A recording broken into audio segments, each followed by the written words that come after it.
how to skip the Rockstar sign in process. Hey guys, in this video, I will show you how to skip the Rockstar sign in process. Alright, so let's begin with the video.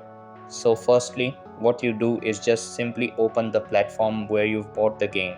So it might be the Rockstar itself, Epic Games or Steam. For me, it's Epic Games.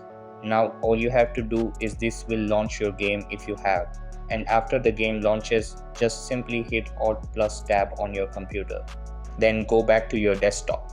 Now what you have to do is open Task Manager, and now over here eliminate the task for Rockstar.